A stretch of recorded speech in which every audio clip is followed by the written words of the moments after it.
الحمدللہ نحمدہ ونصلی علی رسولہ الکریم اما بعد۔ نماز کے ارکان سے متعلق آج کا ہمارا 32واں درس ہے۔ نماز کے ارکان اور فرائض میں سے 7واں رکن اور فرض وہ ہے سجدہ کرنا۔ سجدہ نماز کے ارکان میں سے اور نماز کے فرض میں سے ایک بہت اہم اور بڑا فرض اور رکن ہے۔ سجدہ یہ ہے کہ نمازی اپنی پیشانی، ناک، دونوں ہتھیلیاں، دونوں گھٹنوں اور دونوں پاؤں کی انگلیوں کو سجدہ کرنے کی جگہ پر رکھے، اسے سجدہ کہا جاتا ہے۔ سجدے کا کامل اور افضل طریقہ یہ ہے کہ ان تمام اعضاء کو جو ابھی بتائے گئے ہیں ان کو اچھی طرح زمین پر ٹکا دے۔ یہ سب سے افضل اور سب سے کامل طریقہ ہے۔ اچھی طرح سے یہ 7 اعضاء کو زمین پر ٹکا دے، لگا دے۔ اور سجدے کا کم از سے کم درجہ یہ ہے کہ یہ جتنے اعضاء اور حصے بتائے گئے ہیں اس کا کوئی نہ کوئی حصہ زمین پر لگ جائے تو اتنا کافی ہو جائے گا کہ سجدہ ہو گیا، لیکن یہ کامل سجدہ اور افضل سجدہ نہیں کہلائے گا۔ شیخ ابن باز رحمۃ اللہ علیہ فرماتے ہیں کہ مسلمان مرد اور عورت پر یہ واجب اور فرض ہے کہ وہ نماز کے سجدے میں 7 ہڈیوں پر سجدہ کرے۔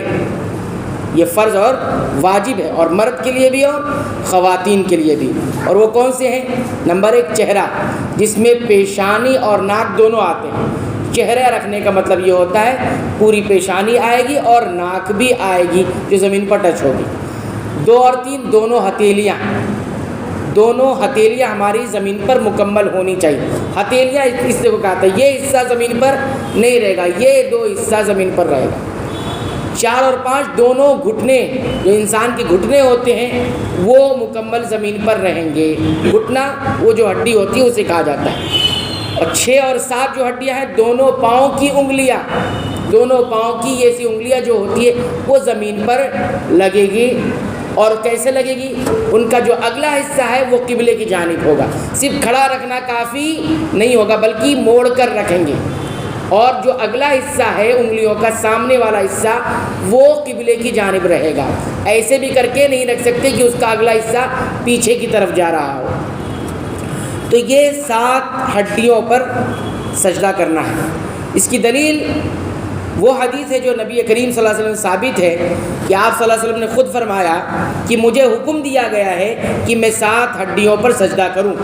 یہ گویا آسمانی حکم ہے کہ 7 ہڈیوں پر سجدہ کروں۔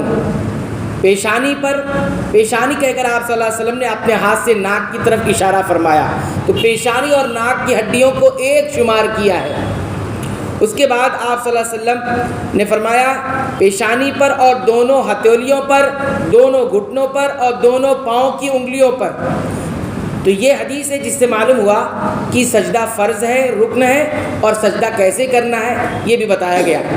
لہٰذا شیخ ابن باز رحمۃ اللہ علیہ کہتے ہیں کہ تمام مسلمانوں چاہے مرد ہوں یا عورت یہ لازم ہے کہ وہ اس مسئلے کا خاص خیال رکھیں اور اس کی پابندی کریں، کیونکہ ان 7 ہڈیوں پر سجدہ کرنا نماز کا ایک فرض اور رکن ہے جس کے بغیر نماز درست نہیں ہوتی۔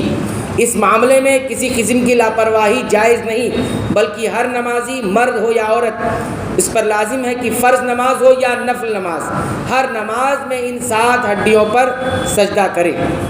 اگر کوئی عضو سجدے میں چھوٹ جائے، کوئی عضو، کوئی ہڈی سجدے میں چھوٹ جائے یعنی وہ صحیح سے نہیں رکھا ہے، تو اگر کوئی شخص جان بوجھ کر ان 7 ہڈیوں میں سے کسی ہڈی پر سجدہ نہ کرے تو اس کی نماز باطل ہو جائے گی، اس کی نماز باطل ہو جائے گی۔ مان لو اگر اس نے پیر رکھا ہے، ایک پیر اٹھایا ہوا ہے اور ایک پیر رکھا ہوا ہے، اس کا سجدہ نہیں ہوگا، دونوں پیر رکھنا ہے۔ اگر اس نے سجدہ کیا ہے اور ہڈی سی پیشانی رکھی ہے، ناک نہیں رکھی ہے، سجدہ کیا ہو جائے گا؟ باطل ہو جائے گا۔ ناک رکھی ہے، پیشانی نہیں رکھی ہے، کہہ رہے ہیں کہ وہ اس کی نماز باطل ہو جائے گی۔ نہیں، وہ سجدہ اس کا اس رکعت کا نہیں مانا گیا، اور جب سجدہ نہیں مانا گیا تو وہ رکعت بھی اس کی نہیں مانی جائے گی۔ اگر جان بوجھ کر ایسا کر رہا ہے تو، اور اگر بھول کر کسی عضو کو سجدے میں نہ رکھا تو اگر اسی وقت یاد آ جائے تو فوراً اس کی تلافی کرے گا، فوراً اسے یاد آئے کہ میں نے سجدہ برابر نہیں کیا، فوراً اس کو کرنا پڑے گا۔ اور اگر اس وقت یاد آئے جب وہ اگلی رکعت میں کھڑا ہو گیا تھا اور اسے یاد آیا کہ میں نے فلاں رکعت میں سجدہ برابر نہیں کیا، یا اس میں فلاں عضو میں ہڈی نہیں رہ گئی تھی، تو کیا کہہ رہے ہیں کہ اگلی رکعت میں کھڑا ہو چکا ہو تو بعد میں ایک نئی رکعت اس کے بدلے میں ادا کرے گا، اور اس صورت میں دوسری رکعت پہلی رکعت کی جگہ شمار ہوگی جس میں عضو چھوٹ گیا ہے، جس میں سجدہ برابر نہیں ہوا وہ رکعت ختم ہو جائے گی، اس کے بعد جو رکعت شروع ہو رہی ہے وہ اس کی پہلی کہلائے گی۔ اس طرح سے ترتیب سے کرتے ہوئے جو رکعت پہلے چھوٹ گئی تھی سجدہ صحیح نہ ہونے کی وجہ سے، اس رکعت کے بدلے پوری ایک رکعت پڑے گا اور وہ آخر کہلائے گی۔ وہ کیا کہلائے گی؟ آخر کہلائے گی۔